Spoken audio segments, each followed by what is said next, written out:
Bem-vindos ao primeiro episódio da segunda temporada do ProLarcast. Eu sou a Gabriela Araújo, sejam bem-vindos ao nosso podcast. E eu sou Ana Luísa Araújo. E este é o ProLarcast, um podcast feito por quem vive o mercado imobiliário na pele. Nosso objetivo? Transformar o mercado em 1% melhor todos os dias. E hoje nós temos dois convidados incríveis que vão nos ajudar a entender um pouco melhor sobre o processo de sucessão familiar. Temos o Vinícius Lage, diretor financeiro da construtora Lage. Ele atua há 8 anos na empresa da família e, além do setor financeiro, também coordena as áreas comercial, de marketing e novos negócios. É um entusiasta nas finanças corporativas, investimentos e do mercado imobiliário. Seja muito bem-vindo, Vinícius. Obrigado, gente. Obrigado pelo convite. E o nosso segundo convidado é o Dr. Alberto Cabral, contador e advogado, sócio da Antunes Contábil. Ele é especialista no mercado imobiliário e cerca de 40% dos clientes da empresa estão nesse setor. Alberto é uma referência quando o assunto é estruturação empresarial, planejamento tributário e, claro, sucessão familiar. Seja muito bem-vindo ao nosso podcast. Obrigado, boa tarde.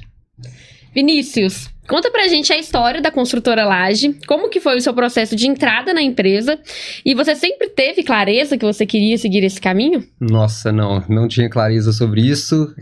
Na verdade, assim, a empresa ela tem um pouco mais de 30 anos, meu pai começou a construir tem 30 anos, antes de eu nascer, antes da minha irmã ter nascido também, e há 25 anos, então a partir dos anos 2000, que a construtora Lage mesmo passou a existir. Eu fui acompanhando durante toda a minha infância, né, meu pai nas obras, participando do trabalho dele, mas nunca tinha pensado em ser engenheiro e trabalhar na construtora. Mas assim, depois que eu formei no colégio, a primeira coisa que eu fiz foi, eu queria trabalhar, eu queria ganhar meu dinheiro, então eu entrei na construtora, mas sem assim, com aquele pensamento de que vou ficar aqui para sempre, que vou assumir esse negócio. Não era essa a intenção era ser só um primeiro emprego. E aí, conforme eu fui, né, desenvolvendo lá dentro, que eu fui realmente tendo vontade de assumir as áreas, né, e de fazer diferente no negócio, realmente ser um negócio para a vida, né, para poder depois participar do processo de sucessão. E seu pai que fundou a construtora Lage? Exatamente. Ele, junto com meu tio, né, ele construía há mais tempo sem outros sócios, mas quando ele fundou a construtora Lage mesmo, foi junto com meu tio, Fernando, que é sócio dele hoje, e com um primo deles que era diretor financeiro da construtora antes, que era sócio deles, e que depois passou o bastão para mim, né, quando eu assumi a área financeira da empresa. Então tá bem dentro do assunto, né? Que exatamente. Aí é família mesmo. É totalmente familiar. Legal.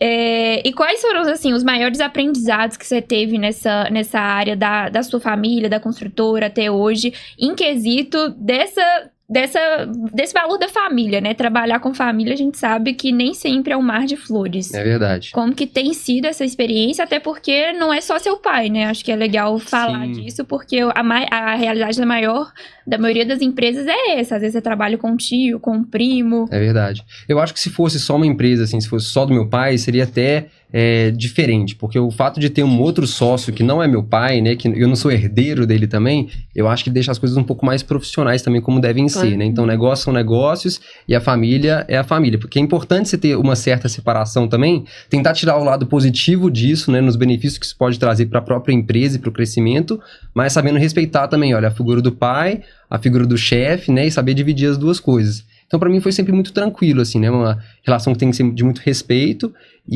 mas que também tem muitos positivos, né? Lados positivos, no sentido de que, sendo uma pessoa ali familiar, tem uma extrema confiança em você. Então, se fosse eu lá com 18 anos, né? Na verdade, eu entrei na consultora, eu tinha 17. Então, eu lá com 17 anos, cheio de ideia, querendo colocar um tanto de coisa em prática, se fosse em qualquer outra empresa que eu não fosse, né, familiar, ninguém ia me dar essas oportunidades, o espaço de tentar fazer diferente, né? E sendo uma empresa da família, pela relação de confiança, e realmente ali, meu tio e meu pai poderem saber, assim, a minha capacidade, a formação que eu tive, a educação que eu tenho, você tem muito mais oportunidade de realmente conseguir colocar coisas diferentes em prática e ter mudança, né? Colocar realmente mudanças em prática. Eu acho que essa é a grande vantagem. E acho que vocês tiveram isso um pouco na ProLar também. Sim. Eu acho que a gente teve esse mesmo, e eu falo privilégio, porque, né, a gente ter um fundador que dá essa oportunidade não é todo mundo. Eu converso com muitas pessoas que não dão essa abertura para o menino de 18 anos chegar com uma ideia. É verdade. Depois a gente vai aprofundar mais nisso, mas eu queria saber da Antunes Contábil, assim, desde quando a gente era pequenininha já, o seu pai já é o contador da ProLar, então tem muitos anos essa parceria. Fala um pouco pra gente como que foi, né, lá atrás ele fundar a empresa e o seu processo de entrada nela, se foi igual o Vinícius orgânico ou se você já sabia desde pequeno que era... A Antunes Contábil, meu pai fundou ela sozinho, então no meu caso não teve tio, sempre foi meu pai. há mais de 30 anos atrás, começou com ele sozinho, passando na porta de várias empresas e tentando conseguir clientes dessa forma. Acho que a primeira imobiliária que ele atendeu na época foi a Casa Mineira, se eu não me engano foi a primeira que ele conheceu pelo meio espírita que ele era, né? E começou só com ele, com mais uma funcionária. Teve uma época que ele não estava dando muita renda, ele saiu para virar fotógrafo por uns 2 anos. Não sabia disso. Acho que foi antes de pegar mercado imobiliário, inclusive. Virou fotógrafo, depois voltou, que o escritório começou a dar algum movimento a mais, ele voltou, todo o dinheiro que o escritório dava para o funcionário, o único funcionário que fazia o serviço. Depois ele voltou e foi crescendo aos poucos. Hoje em dia já é um escritório bem maior, a gente já tem mais de 300 clientes. E eu entrei quando eu tinha, acredito que 17 anos. Quando a gente é adolescente, não sei se já aconteceu com vocês também, mesmo quando adolescente, a gente tinha férias da escola, já tinha que ir para lá fazer alguma coisa. Vai lá, aprende a andar na rua. Vai entregar documento da prefeitura. Lá em casa era assim, tomava recuperação, tinha que pagar a recuperação trabalhando na férias. Nossa, quando eu tinha 13 anos, eu queria comprar um iPhone, queria ganhar o primeiro iPhone, que foi na época que bombou, assim, o iPhone. Aí eu tive que trabalhar as férias inteiras, né, pro lar também, enquanto meus amigos todos no clube, com 13 anos, aí depois, então, todas as férias a gente tinha que ir lá, que aí queria comprar uma coisa, não, vai trabalhar, guarda o dinheiro aí, junta pra... Nessas épocas que eu trabalhava, não era nem de perto a seriedade que eu tenho hoje para trabalhar lá. Era um negócio assim, sou obrigado, tô indo lá para fazer alguma coisa, ia bem, bem leve. Eu entrei, acho que foi com 17 anos também, hoje eu tô com 33, eu sempre perco a conta de quanto tempo eu tô no Então, pela conta, tá dando 16 anos já. Comecei pegando, aprendendo, tentando pegar um pouquinho de tudo. Teve alguns departamentos que eu não passei, mas hoje em dia eu já conheço bem deles. E fui pegando um pouquinho de tudo. Aos poucos eu fui galgando mais passos na empresa do jeito que vocês falaram, que foi eu querendo assumir coisas. E ele, como dono, sabendo que eu tenho capacidade, sabendo que eu só pediria para fazer alguma coisa se eu realmente tivesse a confiança, ele me conhece nesse sentido. Eu só estou pedindo, se eu estou pedindo alguma coisa é porque ele sabe que eu sei que eu quero fazer. Sim. Então, aos poucos, eu fui assumindo responsabilidades administrativas. Até o ponto hoje que meu pai, ele trabalha de casa. Quem administra o escritório no dia a dia sou eu. Esse é um processo, acho que nós três aqui, né, nas 3 empresas, foi bem parecido, foi um processo natural. Isso. Lá na Prolar a gente também começou na pandemia, logo no início, assim, que deu aquele boom todo fechando, muitos funcionários ficaram de casa, e a gente precisou ir pra fazer serviço de alimentar sistema, essas coisas, sabe? E ali a gente foi ficando também, né, a gente foi criando gosto, e aí eu já entrei na locação e apaixonei com a locação, a Gabi já começou na parte ali mais serviços gerais, e depois foi pra parte de vendas, né, e a gente também foi conquistando esse caminho. Então eu acho que é um trabalho mesmo de ter começado aprendendo o básico ali e ir subindo aos poucos. E uma coisa legal também, que eu falo muito, assim, que por mais que a gente teve esses pontos que pra uma criança é ruim, né, de você trabalhar pra pagar uma conta e ter... Não era um castigo em si, mas de certa forma era também, mas pra valorizar o dinheiro, hoje eu vejo que a gente só tá na empresa porque meu pai teve muita sabedoria de conduzir, eu acredito que o pai de vocês também, hoje eu falo com ele, por que você não me contou tudo isso? Porque ele chegava em casa...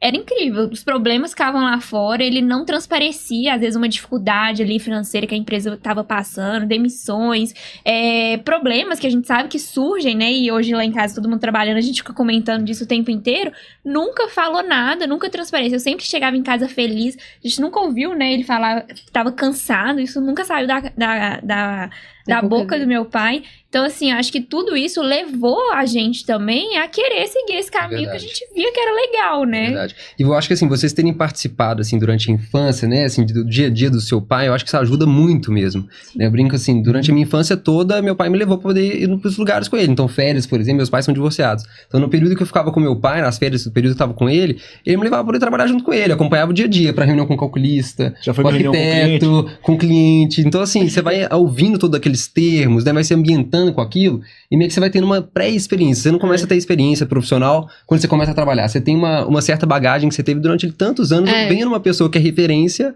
trabalhando, né? Você e pra você, então, que era visitar imóvel, que é o mais legal, né? Assim, visitar as construções, as obras, ver desde a fundação, né? Parte de estrutura, acabamento. Então, pra criança, isso de ficar doido mesmo. E acompanhar ele, falando no meu caso, imagino que pra vocês também. É muito legal, porque você vê a pessoa que, igual você falou, ele é referência.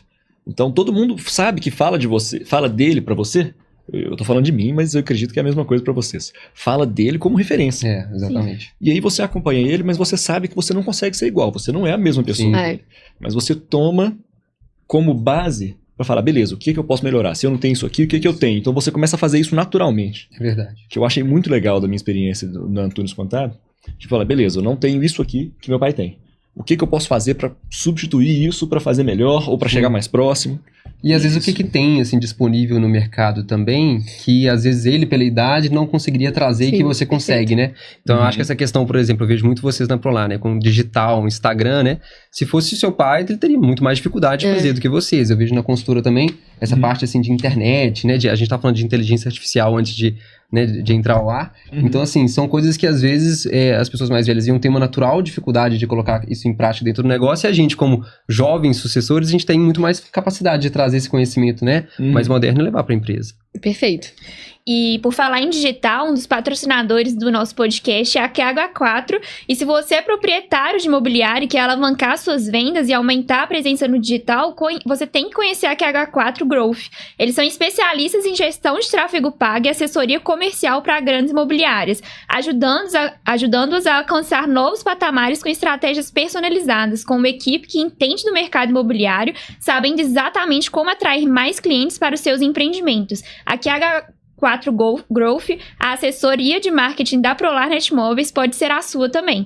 Hoje a Prolar, a gente vem crescendo muito no digital, a nossa geração, né, hoje os imóveis, eles são comprados através do digital, grande parte. Se você não faz a transação por lá, pelo menos você chegou a ter empresa por esse meio, e eu falo que a junção ali da geração dos nossos pais para a nossa é a melhoria, né, aperfeiçoar os processos que hoje, às vezes, por exemplo, contrato. Meu pai fala até hoje bater contrato, que é máquina de escrever.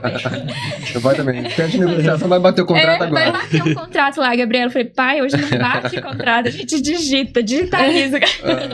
Então, a gente traz muito para a empresa pega muito dos nossos pais, né, o que eles construíram por tanto tempo, quantas coisas a gente já tentou colocar na empresa, que meu pai fala, eu já tentei isso, não deu certo. E a gente acredita e confia, porque tem uma experiência de 34 anos, mas muitas coisas ele fala, nunca tentei, vamos tentar, e essa parceria, né? Aí uma coisa que a gente vê muito, eles têm uma presença muito forte na empresa, mas é uma posição que eles não estão ali no dia a dia, sabe? Então a gente conseguiu trazer também, porque não só fazendo a gestão, mas fazendo uma gestão bem micro mesmo dentro dos setores, a gente consegue ver mais a atuação ali de dentro e ver o que a gente consegue mudar e fazer diferente, às vezes pequenos processos que fazem uma diferença enorme, né? Verdade.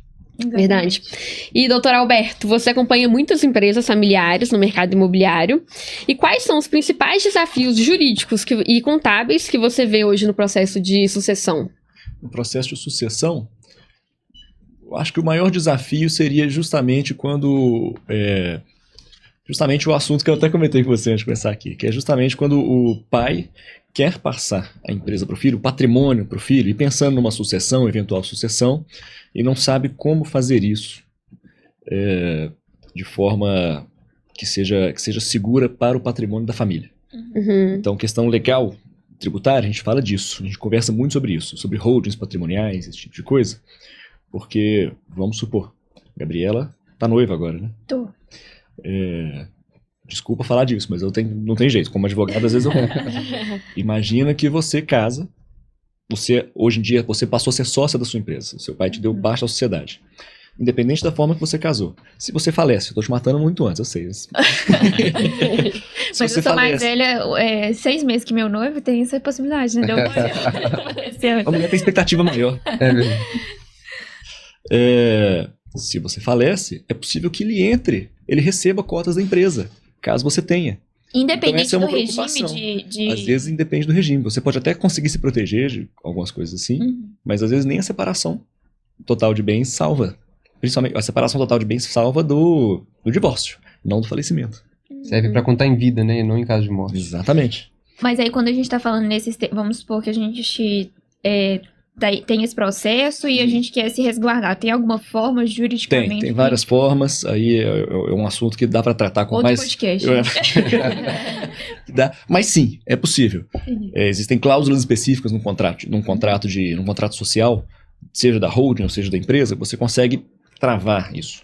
Cláusulas de não comunicação, Existem várias. Uhum. Mas é uma preocupação que todo pai tem. Quem que é esse aqui terceiro que pode entrar na minha empresa? A separação de bens é uma das soluções, né? É uma das soluções. Sim. Tem gente que nem isso faz. É. E aí, do nada, tem uma pessoa que eu mal conheço ou conheci de outra família entrando aqui querendo dar pitaco na minha empresa. Uma coisa é o filho chegar e querendo dar a sua opinião. Outra coisa é um terceiro chegar do nada que você não confia tanto assim e querer dar a opinião dele, querer tirar algum dinheiro e querer fazer alguma coisa. Sim. Isso é uma preocupação Vamos justíssima. colocar um caso hipotético aqui, então. A gente montou uma empresa do zero, nós 4 somos sócios. Nós 4 cada um tem 2 filhos. Qual que é, do dia zero, né? Que poucas pessoas pensam nisso. Melhor forma da gente resguardar a nossa empresa e protegê-la para as próximas gerações. A melhor forma é colocando cláusulas no contrato social que resguardem esse tipo de coisa. Um exemplo de cláusula, tá? Um exemplo. Somos 4 sócios aqui. A empresa vale R$100 mil de capital social. Só para facilitar. Se eu falecer ou eu sair da empresa, pode existir cláusula de preferência de compra por vocês. De forma que eu não passo as cotas para meus filhos. Vocês têm a opção preferencial de comprar essas cotas e pagar, seja para mim ou para os meus filhos, a indenização justa que a empresa vale, para que não entre uma 4ª pessoa, uma 5ª pessoa na administração da empresa. Então sim, vocês teriam um gasto de pagar para ele o quanto vale as cotas dele, ou para os filhos dele. Mas vocês não teriam uma nova pessoa na administração que vocês não conhecem. Entendi. Então existem cláusulas como essa. Se você faz, por exemplo, o pai pode, para colocar o filho na empresa, ele pode fazer uma doação das cotas. E essa doação pode vir com vários vínculos específicos. Por exemplo, se ele falecer, a doação está cancelada. Existem cláusulas nesse sentido. Interessante. Ou eu posso voltar a doação a qualquer momento. Existem cláusulas nesse sentido, cláusula de desistência de doação também. Caso em que poderia, por exemplo, quero dar 20% da minha empresa para o meu filho. E ele está com 20%, porém eu coloco uma cláusula de desistência. Se eu quiser, eu desisto, ele me devolve tudo e eu pago para ele uma multa, por exemplo, de 10% do valor que ele tinha recebido. Outra cláusula possível de fazer. Então são várias cláusulas bem específicas para proteger o patrimônio da família, para que não entrem terceiros. Uhum. E nessas opções, né, também pensando em holding e testamento e acordo de sócios, qual que você prefere, assim? Qual que você usa mais? Depende muito do caso. Muito. Tem que saber qual que é a situação atual. Já está casado, não está, vai casar. Uhum. Quantos filhos, quantos estão na empresa, quantos não estão. Então depende, é muito pessoal. Mas todos os 3 você falou testamento, você falou Acordo de sócios e holding. e holding. Todos os 3 podem ser utilizados. Não tem uma resposta pronta, né? Não tem uma analisar pronta. muito bem. Tem em casos que cada você vai usar os contexto. 3. Entendi.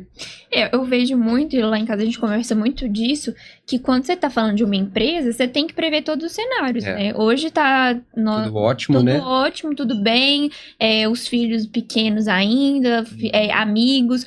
Uma coisa é você, eu acho isso muito diferente, vejo, né? Eu pesquiso muito sobre essa questão de empresa familiar, que é muito diferente a 2ª geração para a 3ª.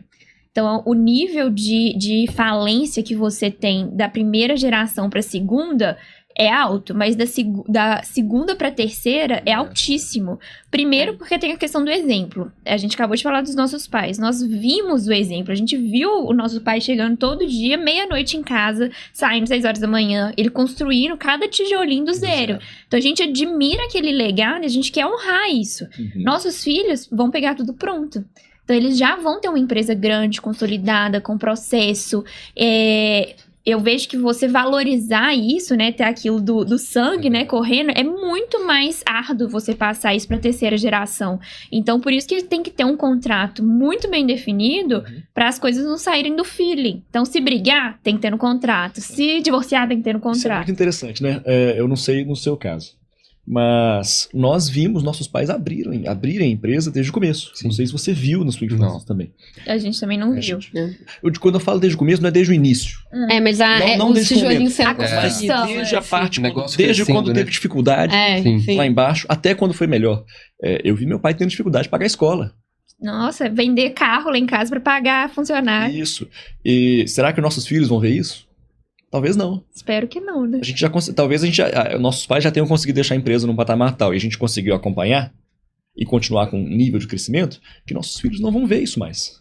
Então, qual que é o nível de comprometimento deles no futuro em relação à empresa? Será que eles veem a empresa como tão importante quanto a gente vê que é? Exatamente. É isso. Tem um ditado que fala: meu pai, meu pai andou a pé meu pai andou de ônibus, eu andei de carro e meu filho vai andar a pé. Não, meu avô andou a pé, meu pai andou de ônibus, eu andei de carro e meu filho vai andar. Vai andar a pé. Se fosse destruir tudo, né?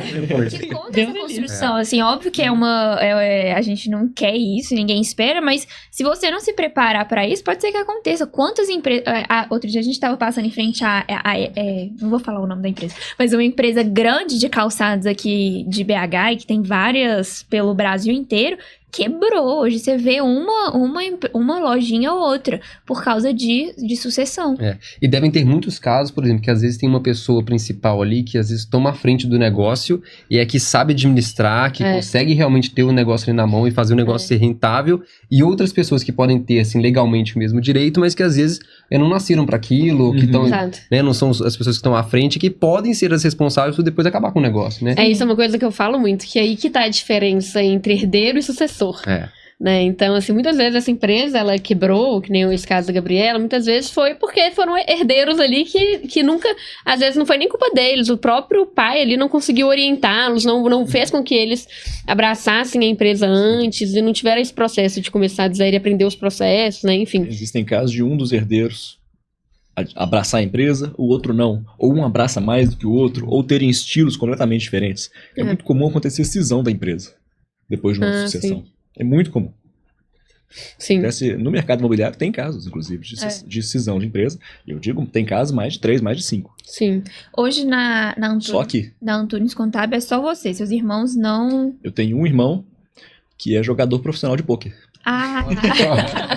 Então ele não tá muito interessado. Ele tentou por um ganhando tempo. muito mais dinheiro agora. E lá na construtora Laje, Vinícius, você tem primos que trabalham lá com você? A gente tem outras pessoas da família, então tem primos que trabalham, mas que não são os primos, não são filhos do Fernando, né, que é o sócio atual da construtora, meu pai.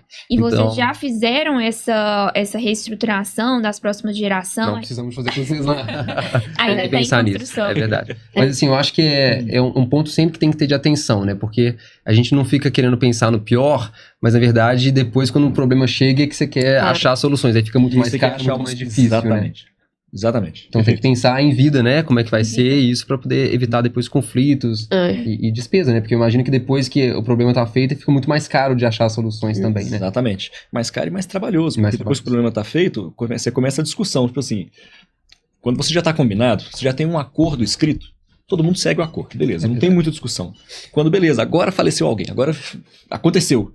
E agora, o que é meu? Não, eu fiz mais isso aqui. Não, eu fiz mais, eu tenho direito a isso aqui, eu tenho isso aqui. Às vezes conflitos que nunca existiram na família passa a ter por conta do negócio, né? É verdade. Isso aí. Quem trabalha mais? Não, eu sempre fiz isso aqui, você sempre fez isso aqui, você não fez nada.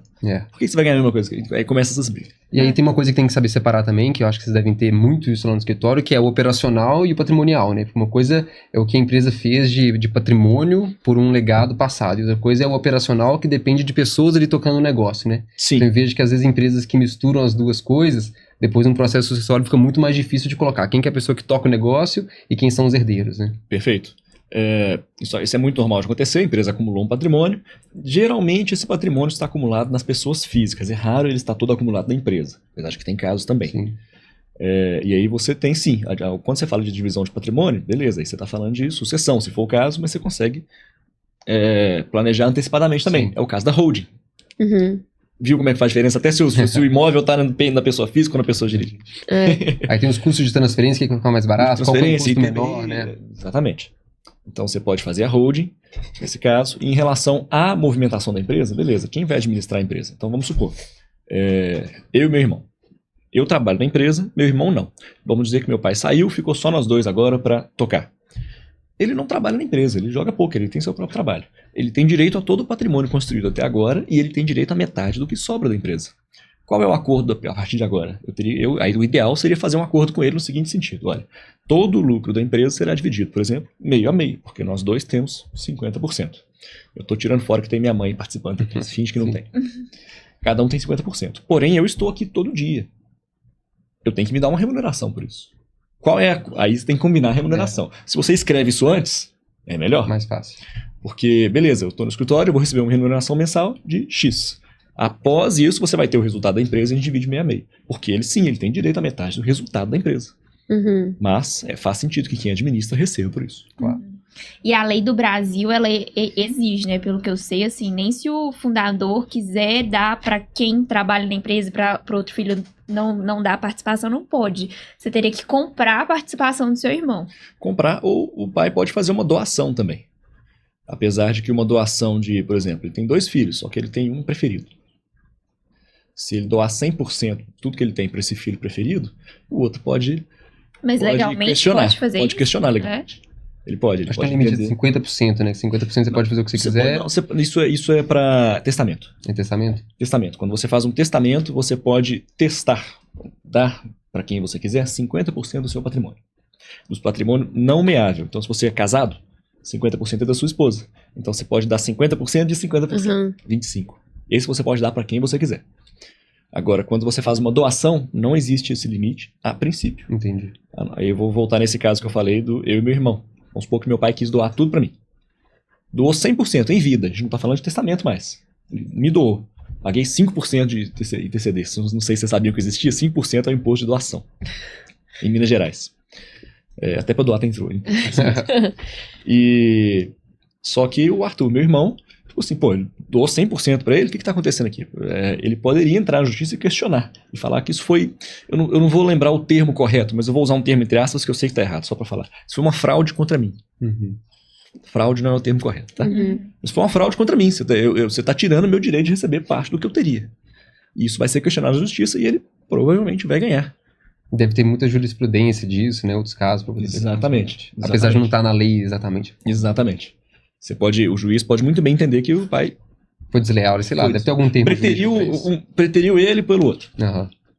Sim. E Vinícius, hoje como é que você faz essa divisão sua e do seu pai? Seu pai tá mais na parte estratégica, você fica... Como que vocês dividem, assim, as É um pouco misturado. Eu até brinco que eu sou diretor de TI, porque é tudo incluído. A gente faz um pouco de tudo. Até garoto propaganda no Instagram eu vi recentemente.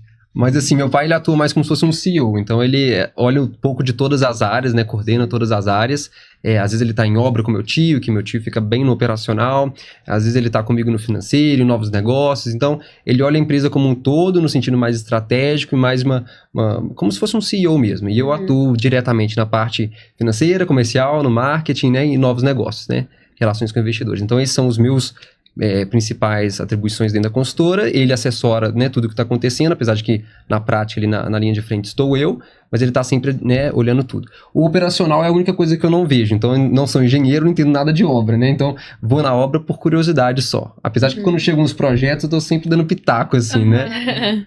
A gente estava brincando, falando sobre a questão da infância, e eu lembro muito assim, final de semana, meu pai com aquelas pranchas de projeto dos prédios em cima da mesa, ele estudando o projeto final de semana, e eu ficava acompanhando aquilo ali, né? Então, assim, depois eu aprendi a mexer com planta e tudo mais, então até na parte operacional eu dou uns pitacos de vez em quando. E o seu pai é engenheiro? Ele é engenheiro. Meu pai e meu tio são engenheiros. Eu até, assim, vocês perguntaram se eu sempre soube que eu não faria engenharia. Entendi. Apesar de gostar muito de matemática, gostar de mexer com dinheiro, a engenharia realmente nunca gostei. Não sei, esse dia de obra, assim, sabe? Entendi. Você ficar no sol, aquela coisa desconfortável, você tem que mexer com fundação, aquele tanto de fase, não era o que eu queria. Realmente eu gosto de ficar no escritório, no sentido mais estratégico, olhando, né, mais números, né, o computador. Eu imagino que obra ou você ama ou você odeia. Eu acho que é isso, exatamente. Né? Eu tenho um primo que é engenheiro civil, que, né, sempre trabalhou com meu pai desde que ele entrou na faculdade. Ele é apaixonado com obra, ele adora aquilo ali, gosta de lidar com aquele tanto de fornecedor, com peão e tudo mais, assim, com todas aquelas fases de obra. Mas realmente eu acho que é isso, você tem que ou amar, ou você ama, ou você odeia mesmo. Eu acho que meu pai não virou engenheiro civil porque ele não teve oportunidade na época, porque vai gostar de uma obra. Vai gostar de obra, né? Não, meu pai, ele ama uma confusão, uma obra, uma reforma. É engraçado que ele sabe fazer tudo, assim, porque... parte elétrica, hidráulica, ele conhece tudo e nunca fez nenhum curso. Mas eu pergunto isso porque as pessoas, o operacional, né, da imobiliária, da construtora, da contabilidade, a gente fica muito na retaguarda, né? E às vezes o prédio construído, as pessoas olham para aquilo e acham que a ali, né? É só aquilo. E o tanto de processo que tem por trás daquilo, ninguém imagina. E o ciclo do nosso negócio, ele é muito grande, né? Às vezes entre você comprar um terreno, às vezes nem é comprar, porque antes de comprar você tem que fazer toda a diligência, você tem a parte de contrato, você tem a parte de viabilidade financeira, né? Que toda essa parte eu cuido. Então, entre você começar a olhar um negócio, o corretor te oferecer um terreno, e você vender o último apartamento, às vezes são 6 anos ali. A obra foi 2 anos e meio, 3 anos, né? Mas e um ano antes, né? Na fase de incorporação no cartório, registrar aquele empreendimento. Tem que ter autorização também da prefeitura. A parte da prefeitura, né? De alvará, né? Baixa de construção depois. Então, assim, a parte de cartório, que é muito grande. E aí, indo pra parte do marketing, você fazer uma identidade de um empreendimento, uma estratégia comercial de lançamento, se acompanhar assim, o fluxo financeiro de pagamento dos clientes, é muita coisa por trás da obra também, né? E é o que eu gosto de mexer. O mercado imobiliário é um mercado muito tradicional. A gente vê mercado de TI, software, as coisas se atualizando a cada segundo, marketing, e acaba que o mercado imobiliário, ele segue, né, um padrão que atualiza pouco. Desde quando você entrou ali na construtora, o que de tecnologia, às vezes para algum construtor ou alguma pessoa que tem empresa de engenharia também que está assistindo a gente, você vem construindo que você acha que talvez mudou algum cenário de alguma área específica ou da construtora como um todo? Isso que você falou é muito interessante, porque realmente eu acho que o setor imobiliário como um todo, assim, ele é muito, assim, tradicional mesmo. Ele muda muito pouco ao longo dos anos. Acho que o setor educacional é um pouco parecido com isso também. Então tem vários outros setores que são super disruptivos, né? Cada hora uma tecnologia nova, as coisas estão mudando demais. E a forma como a gente vê os prédios sendo construídos, assim, de 10 anos, 20, 30 anos atrás, parece mais ou menos do mesmo jeito, né? Mas tem muita coisa nova que tem vindo e eu acho que o mais interessante, assim, é você estar sempre atualizado para você não perder a diferenciação. Então, algumas coisas assim legais no campo operacional, né, que aconteceram assim, nos últimos anos. Eu acho que todo mundo está preocupado com calor. Então, a questão de infraestrutura de ar-condicionado. Né? Antigamente, os prédios não estavam preparados para isso. Eu vi uma reportagem que hoje ar-condicionado na venda de um apartamento está sendo considerado item essencial. Exatamente. Então, assim, os prédios mais antigos, né, vocês devem ter muito isso lá na Prolá, assim, né, que tem muito imóvel antigo, é que você, se não tiver a infraestrutura, o cliente não quer comprar, porque hoje todo mundo quer o ar-condicionado, né? Então, hoje os prédios todos... O ar-condicionado é o elevador? O elevador, exatamente. O elevador é, assim, uma coisa que está há mais tempo, mas a questão do ar-condicionado eu acho que é o que está mais pegando. O que está mais pegando hoje. A pessoa quer ter infraestrutura e nossos prédios hoje são todos entregues com a infraestrutura de ar-condicionado. A questão do carregamento de carro elétrico é uma coisa que a gente começou a fazer recentemente. Verdade. Né? Meu pai brinca até assim, que a construtora ela tenta fazer igual ao iPhone. Então tem o iPhone 12, 13, 14, sempre tem uma coisinha diferente que tenta diferenciar um do outro, né? E é o que a gente faz. Então, assim, a infraestrutura do carregamento do carro elétrico é uma coisa recente que a gente colocou. Muitos clientes, né, com essa demanda de ter o veículo elétrico e de não ter prédio com estrutura para poder fazer esse carregamento. Né? Às vezes um prédio mais antigo, eu tô falando antigo assim, 5 anos para trás, isso não existia. Né? A pessoa que tinha um carro elétrico, ela tinha que entrar ali no condomínio, fazer uma ligação para poder dividir o que é a conta de luz que o carro dele consumiu à noite, o que é do condomínio. Hoje a gente já entrega os prédios já com a infraestrutura toda completa. De todos os apartamentos? De todos os apartamentos. Então, assim, a pessoa carrega o veículo dela na vaga dela e aí a conta de luz, né, dela já está computada por ali. Então, a gente entrega esses sistemas todos prontos. Mas eu acho que, assim, o que mais contribui, porque isso estou falando da parte operacional, né, mas o que eu mais contribuí, eu acho que foi nessa parte comercial de marketing. Então, assim, antigamente, e eu acho que vocês devem ter visto isso lá, para você vender, você colocava uma placa na frente da obra e pronto. Era o cliente que passava na porta, pegava o telefone, ligava e ali estava a venda feita. E o que eu tentei trazer, assim, desde que eu entrei na consultora, isso foi 2017, é o digital. Então, eu acho que nós somos a primeira consultora de Belo Horizonte a ter anúncios no Facebook e no Instagram, enquanto ninguém fazia. Legal. Então, assim, desde que eu entrei, eu mesmo fazia as artes dos anúncios dos prédios da consultora, eu que fazia os impulsionamentos, né? Hoje a gente tem empresa especializada, né? Vocês falaram da parceira de vocês, até a TH4. Mas, assim, eu comecei a fazer isso lá na empresa, assim que eu cheguei, porque eu sabia o alcance que aquilo ali tinha, né?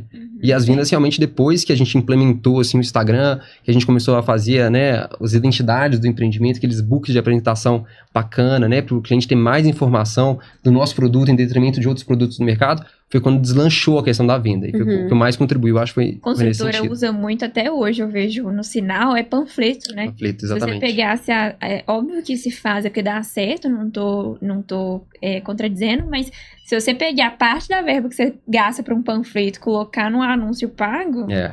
A minha opinião é que a conversão tende a ser maior. E você tem um orçamento limitado, né? Você não vai gastar um valor infinito. Então, você tem um determinado percentual do VGV que você vai gastar com despesa comercial. Né? O que tá dando mais resultado? Aí você tem que ir medindo isso. Você tem que ter um CRM. Antigamente, a gente não tinha. Então, os clientes chegavam, não tinha nem armazenamento dos dados desse cliente. Sim. Né? Então, depois que a gente implementou o CRM na consultora, a gente tem muita informação sobre os clientes, né? De performance, como é que estão nossos números, como é que a gente consegue melhorar. Então, assim, ter colocado sistema para isso, eu acho que foi muito importante. importante também. Eu acho que é essa pegada jovem que traz essa diferença, né? Porque lá na Polar também não tinha. Tinha um sistema que a própria rede fornece, mas muita da questão da tecnologia, não só a tecnologia de CRM, mas a tecnologia voltada até para os clientes, fazem toda a diferença. Você tem um portal de cliente, né? Até Exatamente. a parte de cobrança na consultora também era tudo planilha de Excel, assim, era uma coisa bem de contador mesmo, assim, né? O Excel ali fazendo as correções das parcelas e Adoro depois... as planilhas, né? Não, eu também sou um maluco do Excel, eu adoro. Mas assim, um cliente, por exemplo, que vai, eu quero antecipar uma parcela, ou então, pra você evitar erro, né? Que hoje a gente deve estar lá com uns 250 contratos, assim, de compra e venda em processo ali de, o cara tá pagando durante a obra. Como é que você faz correção? Como é que você manda um boleto para 250 pessoas com uma planilha em Excel? Isso é impossível, né? E a chance de errar é muito grande. Então, eu implementei esse sistema na consultora que faz isso automático. Você clica no botão, todos os boletos são enviados, assim, uma coisa impressionante, né? Quando eu coloquei, eu falei, nossa, como que funcionava antes sem isso, né? Sim. E falando um pouco sobre essa questão do atendimento ao cliente, a gente também tem a parceria muito forte com a Lastro, que faça como as melhores imobiliárias do país e contrate a Laís, a inteligência artificial mais avançada do mercado imobiliário. A Laís é a primeira funcionária da imobiliária que não é feita de carne e osso. Ela atende instantaneamente 100% dos seus leads, trabalhando 24 horas por dia, durante 7 dias por semana. Com a Laís, os seus clientes recebem o melhor atendimento do mercado e a sua imobiliária fecha mais negócios. Laís, o que a sua imobiliária precisa e os seus clientes merecem. Gente, a gente é suspeita, né? Lá na locação, 100% dos nossos clientes são atendidos pela Laís, que é uma inteligência artificial, que ela é como se fosse um humano. Tem cliente que liga pedindo pra falar com a Laís. Até a gente explicar que não tem, que não tem a Laís, mas facilitou muitos processos. Hoje, a inteligência artificial está surgindo, mas eu queria saber um pouco na empresa de vocês, se vocês já utilizam a inteligência artificial. A gente está conversando agora, né? A consultora acabou de contratar a Laís também. Porque a gente teve uma reunião de apresentação dela e é realmente incrível a maneira que ela faz o atendimento. Você não percebe que é uma inteligência artificial falando, sem erro de português, 24 horas por dia, com todas as informações do seu negócio, é bem impressionante.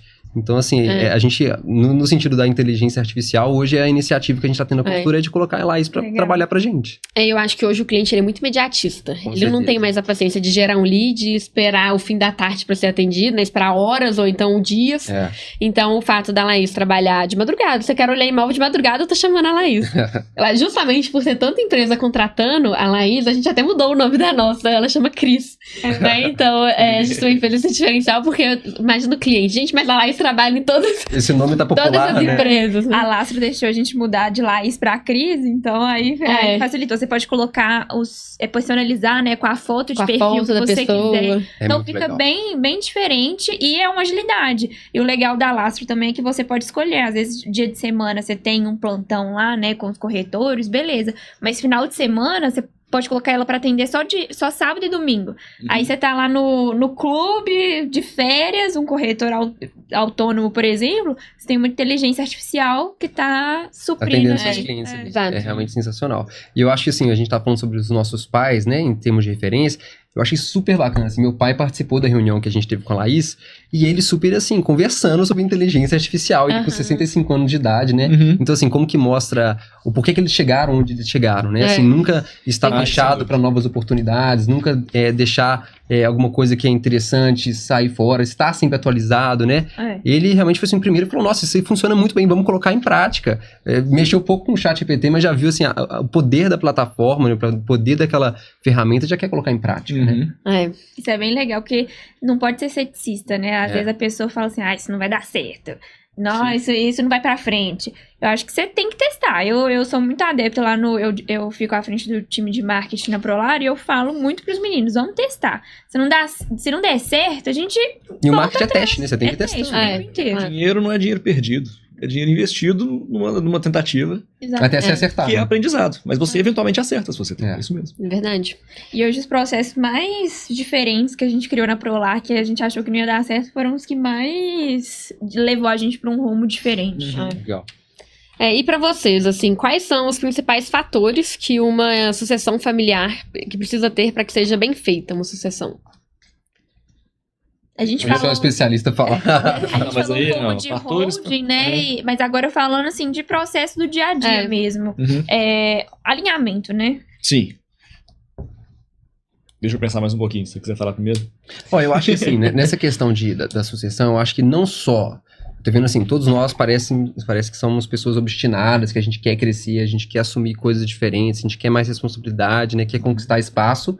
Mas eu acho que isso é muito importante, mas é preciso também que aquele que vai passar o bastão dê a oportunidade também. Porque eu acho que deve ter muitos negócios que a pessoa que está ali à frente do negócio fica muito ali presa, sem querer passar as responsabilidades, sem querer dar a oportunidade, e na verdade achando que está preservando o negócio, mas na verdade está impedindo um processo de sucessão acontecer ali. Já vi Porque casos você precisa de tempo, né, para poder entender, né, participar do negócio, assumir as responsabilidades para poder depois um dia conseguir realmente tocar aquele negócio sozinho. E um dia isso vai acontecer, né? Se a empresa continuar, um dia ele vai tocar sozinho. Então ele precisa de ir ganhando essa autonomia. Então na consultora foi muito bom que meu pai sempre me deu essas oportunidades de tentar fazer diferente, né? E aquilo que você falou, no seu caso também, né? Que seu pai te conhece, né? Sabe dos seus valores, sabe da sua responsabilidade. Então, tem por que deixar também, né? Mas eu acho que deve ter muita gente que tá passando bastão, que um dia vai passar bastão, mas que de fato não tá ajudando nesse processo, sabe? Basicamente, 2 requisitos, então. Cabeça aberta da pessoa que vai passar, de aceitar que tem que passar, Sim. mas também vontade de buscar da pessoa que vai receber. Porque tem muito herdeiro que não tem vontade de pegar. Tem muito sucessor que não tem vontade de pegar. Não tem, ou pega porque assim, é o que tem. É o que tá mais É o que tá fácil, mais né? fácil. Tá aqui, pega, tá confortável. E não se coloca para viver a empresa. Sim. Só tá ali, administrando. E se eu pudesse acrescentar também, eu colocaria o respeito. Porque às vezes a gente acha que a gente é mais inteligente, que é mais inovador, que é o bambambam, e a gente tem que ter respeito pela história que foi construída. Com certeza. Então, nossos pais fizeram o melhor que eles puderam na condição que eles tinham. Então, a gente tá aqui para agregar, né? Não é substituir coisas, não é melhorar o que tá ruim, nada disso. É você pegar tudo que tá pronto ali na sua mão e simplesmente aprimorar. Então, colocar, né, a pessoa que fez tudo aquilo numa posição de respeito mesmo. Sim. Imagina construir do zero, gente. Não deve ter sido fácil. Eu já me perguntei se eu, na posição do meu pai, faria o que ele fez. Nossa, eu não, pergunto sempre. Com o conhecimento acho que que não. tinha, com tudo. eu não Eu conseguiria, sempre não. me pergunto. Eu acho que o mais, assim, é como que, diante a tantas dificuldades que eles viveram na construção ali, porque foram dificuldades grandes, que hoje a gente se depara com dificuldades, mas eu acho que nem se comparam com o que eles viveram na época, de, às vezes, que nem a gente falou, ter que vender carro, vender coisa pra pagar funcionário, né? Então, assim, eu sempre me pergunto isso também, como que seria meu posicionamento diante desses... A gente tava falando outro dia, não, a taxa Selic tá muito alta, 14%. Eles já pegaram 40%. É verdade. Isso não é nada, né? Perto daquilo, né? Então, assim, já pegaram colo de você acordar um dia e não ter nada na sua conta. Pegaram inflações altíssimas, você ter que estocar alimento. Meu pai fazia negócio e ele falava que ele tinha que ficar na imobiliária, de plantão, assim, porque se o telefone tocasse, aquele cliente era ouro. Hoje o lead, recebe sim. 3 leads por mês, fácil. Antes você recebia uma ligação e você tinha que estar lá de plantão, porque não tinha Bina depois do CPDS. Então, naquela época ainda, né, se a gente pensa que foi difícil, naquela época foi muito mais desafiador. Hoje tem seus desafios também. Desafios novos que não existiam antes, com certeza. Mas a nossa responsabilidade é muito grande, porque se eles fizeram tanto com tão pouco, a gente que teve o exemplo, que viu o negócio, que podemos assumir uma coisa que já está construída, consolidada, sem ter que passar do zero, tendo o conhecimento e a educação que nós temos, que eles nos deram, a responsabilidade ela é muito grande. Você tem que fazer algo realmente diferente, não ficar acomodado ali. E o peso adicional de, e se eu fizer besteira? É verdade. E eu lembro quando eu entrei na Prolar, eu via todo mundo indo a gente chama ele de Vinícius na Prolar, mas no nosso pai... pedindo opinião, perguntando. No primeiro dia que eu entrei na empresa, eu falei assim, um dia eles vão vir até a mim. Pensei isso na hora. Falei assim, eu vou conquistar a confiança deles pra eles me perguntarem. E hoje, assim, eu vejo que a figura dele na empresa é muito importante. Ele roda nossas 7 unidades todos os dias. Mas a gente criou, né, essa confiança nos colaboradores da Prolar, nos nossos líderes de venda, deles acreditarem também na gente. Porque no início fica todo mundo com o pé atrás, né? Quem que é aquele que tá chegando, pessoa nova. E a gente tem que ir com muita calma e humildade também pros funcionários e mostrar que a gente tá ali pra somar, né? Pra tirar, substituir ninguém, mudar as coisas, mas pra gente melhorar a empresa que já tá rodando. Eu acho que quando você entra na empresa, até é legal a gente entrar nesse assunto também, mas eu acho que as pessoas, elas ficam muito... O filho do dono chegou, né? Assim, e eu acho que é um espaço realmente que nem eu falei, que você conquista, de mostrar que você é sucessor e não herdeiro. Né? E aí que entra, assim, eu falo de seu exemplo em tudo. Seu exemplo até na hora de chegar, na hora de ir embora, no jeito de se vestir muitas vezes. E é isso, né? E você ter um domínio do processo está realmente à frente. Como que foi com vocês isso? Vocês tiveram essa quando vocês entraram de se mostrar, principalmente pela idade também, que vocês começaram muito, muito novos, né, na empresa? Como eu comecei muito embaixo, digo assim, comecei sem mandar em ninguém, eu comecei sendo mandado. Ele colocou funcionários para fazer em mim e falou, é meu filho, mas não é não. Apesar de que funcionário não consegue 100% fazer isso, eu sei disso. Mas eu fui muito devagarzinho. Então eu não cheguei impondo nada, eu não consegui chegar, não era nem a minha função. Teve um dia que eu cheguei e falei, pai, eu tô achando que esse controle de férias aqui tá desculpa a palavra, tá uma bosta. Posso pegar e resolver? Posso pegar e olhar com todo mundo? Porque na época, meu pai nunca foi um administrador de mão na massa de pegar e ver, falar com todo mundo e fazer. Ele nunca foi, assim, diretamente envolvido com as coisinhas do escritório. Ele sempre deixou todo mundo muito solto. E na época não existia controle de férias. Cada um tirava férias com seu próprio Excel. Quando eu entrei lá. Eu falei, posso pegar isso aqui e controlar? Ele falou, agora tá aí, pode resolver. Pra mim, comigo ele sempre foi assim, você quer pegar? Vai. Aí eu falei, beleza. Fui sentando com cada um e falei, beleza, me dá aqui seu controle. Vou colocar, agora o controle é meu. Eu vou fazer. Me fala quantos dias você tem de férias aí. E fui fazendo um por um. Então assim, devagarzinho, eu fui pegando. Até chegar então foi natural. Nunca chegou o ponto que eu falei assim, nossa, chegou, o filho do dono chegou pra mandar agora. Não, eu acho que eles sempre viram como uma evolução muito natural de beleza, agora ele tá assumindo isso aqui. Beleza, ele assumiu isso aqui agora. Até porque você chega cru, né? Como é que você vai chegar mandando, né? Lá na consultora foi assim também. Quando eu entrei, assim, fui fichado lá como estagiário, tive que fazer exame médico, fui lá no Seconce pra poder fazer exame médico e tudo mais, e comecei atendendo no telefone. Então eu falava consultora lá de boa tarde. E isso foi muito interessante porque eu comecei a entender, assim, a empresa como um todo, né? Então, tinha ligação de funcionário, né? De a mulher do funcionário da obra falando que o salário ele já gastou tudo, onde é que tá a cesta básica não chegou, aí tinha fornecedor querendo falar no compra, era cliente. Então, eu comecei a ouvir vários assuntos diferentes que fazem parte da empresa, né? E rodei também dentro da consultora, assim, vários setores. Eu fiquei um tempo em obra para poder entender como que funcionava. Eu lembro que sempre meu pai colocava com uma pessoa diferente, alguma gerência, para eu poder aprender o que ela estava fazendo. Então, eu fiquei um tempo, por exemplo, em obra com meu primo, né, que era engenheiro da consultora.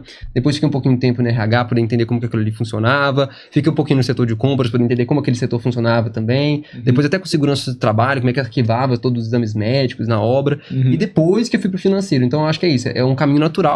E as pessoas vão vendo que você não chegou ali querendo mandar. Pelo contrário, você vai conquistando o respeito, vendo que as coisas vão sendo... É um caminho natural, que você vai conquistando mais respeito conforme você vai pegando, mais responsabilidade e fazendo por onde também, né? Legal. Exatamente. E até porque você não melhora aquilo que você não conhece. Exatamente. Então, você passar por todos os setores é muito importante pra depois você tiver que tomar uma decisão, igual o ponto, né, que você falou. As férias.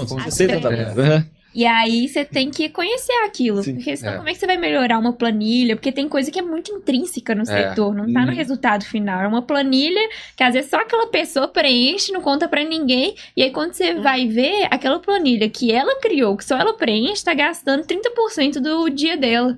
E aí, você conhecendo o setor, você consegue pegar ela, levar para um sistema mais rápido. Então, tem coisas que você só conhece realmente se você entra lá dentro. Tem funcionários antigos do escritório que chegam pra mim hoje e falam, quando você entrou, ele foi inclusive meu chefe quando eu entrei lá. Nossa, era uma criança, hoje em dia eu vejo assim, hoje em dia respeito, o que eu falar, ele inclusive às vezes até tem medo. O cara que antes vivia como criança. E lá na Prolar a gente tem muitos colaboradores e até corretores que estão lá há 25, 30 anos, sabe? Então eles literalmente viram a gente nascer. Tem uma lá no financeiro que tá lá desde antes da gente nascer. Então, realmente, assim, a Miriam, é isso mesmo. Então, é isso, né?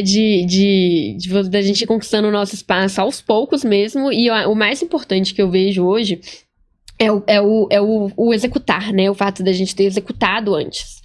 Né? Justamente pra gente conseguir entender, olha, o que tá eficaz e o que não tá. O que a gente consegue mexer. É verdade. É isso mesmo.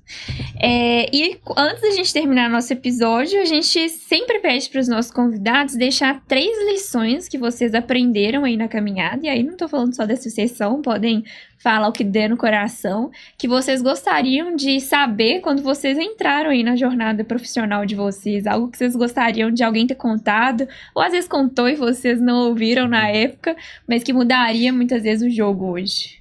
Nossa, eu acho que assim, uma coisa que meu pai me falou é matemática financeira. Eu acho que para qualquer negócio, matemática financeira é fundamental. Então, foi um recado que ele me deu, talvez tenha sido um pouco mais tarde do que deveria, mas assim, eu acho que você sempre tem que estar por dentro das finanças, em qualquer negócio que você está. Foi fundamental, assim, na minha trajetória, depois ter feito um curso de matemática financeira, um curso de Excel avançado, para poder saber controlar tudo. E eu acho que passando assim para a parte de família, acho que a questão do respeito também, você saber separar as personalidades, né? O que é meu pai e o que é meu chefe, né? O que eu posso falar com meu chefe e o que eu posso falar com meu pai. Porque é um desafio, né? A gente está envolvido no trabalho, no trabalho familiar. Então, essa questão de ter o respeito desde o dia zero, de você saber o que você pode falar ou não falar, né? Acho que são 2 lições, aí depois eu completo com a terceira. Na cabeça, né? Vocês falam muito de digital, e eu fico um pouco mais calado nessa hora, porque eu acho que eu tô no meio das duas, vamos dizer assim, gerações, talvez, não sei explicar isso muito bem. Mas eu não sou tão digital quanto vocês. E... Então, assim, talvez vá um pouco contra... Acho que não vai contra o que vocês estão falando, não. Mas é o que eu peguei de escritório pelo período de crescimento que eu consegui ver desde que eu entrei. Eu entendo que o melhor marketing da minha empresa é o cliente bem atendido. Assim, talvez vale um marketing melhor digital, com certeza, sempre. Mas o nosso melhor marketing sempre foi o cliente bem atendido. 100%, praticamente 100% das vezes. E a segunda, aí vou falar um pouco do um caso pessoal que eu tive ano passado. Eu descobri ano passado que eu estava com burnout. Já há muitos anos. E de lá pra cá eu vim corrigindo muito a forma com que eu administro o escritório. Eu assumia coisa demais. Eu fazia muita coisa para o funcionário que vinha. Só para dar um exemplo. O funcionário ele tinha um problema para resolver. Se ele fosse resolver sozinho, ele ia ficar ali tranquilamente 4 horas tentando resolver. Só que ele via em mim e eu fazia em 15 minutos. Resolvia para ele em 15 minutos. Então esse funcionário, então, no começo eu ficava muito feliz. Sempre fiquei muito feliz de resolver as coisas e resolver problemas. Querido, né? Me senti útil. Útil, E só que o funcionário que fez isso, quando ele tiver o problema a segunda vez, o que vai fazer? Vai resolver? Vai vir no que resolve em 10 minutos. E isso acontecia todo dia, o dia inteiro, com dezenas de funcionários. E chegou num ponto que eu não estava conseguindo mais trabalhar. Eu ficava resolvendo o problema dos outros. E aprender que... Então, se for uma lição genérica, você pode falar assim, uma coisa que eu aprendi de um ano para cá. Seu funcionário tem que aprender a fazer. Mesmo que ele sofra mais. Sim. Porque senão você centraliza demais. E a gente tem que aprender a ensinar. Porque eu vejo muito isso na Prolar com as nossas altas gestões, que às vezes fala assim, nossa, eu tô super sobrecarregada, aí eu vou ver a pessoa tá fazendo coisa super operacional, que ela tem gente embaixo pra fazer pra ela, mas ela não quer gastar 20 minutos do dia dela ensinando algo que ela faz todos os dias e que ela... Se ela ensinar bem feito, ela nunca mais vai ter que fazer. Então é você confiar e delegar bem feito. Porque não adianta você falar assim, faz. E aí a pessoa não vai saber fazer. Isso, saber delegar, sem dúvida. Saber delegar. Com certeza seria uma terceira lição minha também, porque por muito tempo eu fui essa pessoa, né? Então, deixa eu resolver que eu sei fazer isso aqui rápido, né? Deixa eu liberar isso daqui. Sim. E acaba que no final você acha que você está sendo uma pessoa que resolve todos os problemas, mas você pode estar criando um outro problema, que é você deixar de não ter tempo para poder fazer coisas novas, coisas melhores, né? Você crescer. Então, eu me vi por muito tempo, assim, com muita função, que às vezes eram funções que até operacionais, que eu poderia delegar, mas achava que eu sabia fazer melhor e que por isso eu que deveria fazer. E perdendo o tempo de trazer coisas novas para a empresa. Talvez pela essa própria pressão de responsabilidade. De que você, meu pai sofreu aquilo tudo, eu tô aqui tranquilo demais, eu tenho que assumir, basta que eu faço. Ele trabalha muito, tem que trabalhar muito também, né? E isso é uma diferença, né? A gente tem... Deixa eu não sei. Desculpa, você falou você Uma rápido. diferença muito grande da geração que eu vejo é hora de trabalho. Nossos pais achavam que trabalhar muito era trabalhar muitas horas. Já a nossa geração, eu acho que é o contrário. É trabalhar horas ideais, né? Poucas horas, né? Mas horas ideais de forma eficiente. Então, não é você ficar no escritório de 6 à meia-noite, igual nosso pai fazia. Mas é você ficar lá de 9 às 6 e ter um dia super produtivo, fazer tudo que tinha bem feito e saber chegar em casa pra descansar também, né? Isso é Verdade. importante. Sim. Eu acho que a vida fora do trabalho ela é muito importante pra te ajudar a ter um dia produtivo. Sim. É. Isso aí, acho que isso não era muito valorizado por eles antigamente, né? Meu pai, a gente só via ele fim de semana, né? E domingo, porque sábado era dia de trabalho também. Verdade, dia de plantão, né? Isso mesmo. Muitas vezes o cliente comprava era no sábado de manhã. Tinha sábado que Gente, o papo tá muito bom, a gente podia estender mais 1 hora, mas queria agradecer muito a presença de vocês no nosso episódio aqui do segunda temporada do ProLarcast. Obrigada pela presença e muito obrigada pela audiência. Obrigado, gente. Obrigado, Gabi. Obrigado, Aninha. Foi muito legal. Obrigada. Obrigado a todo mundo. Obrigada.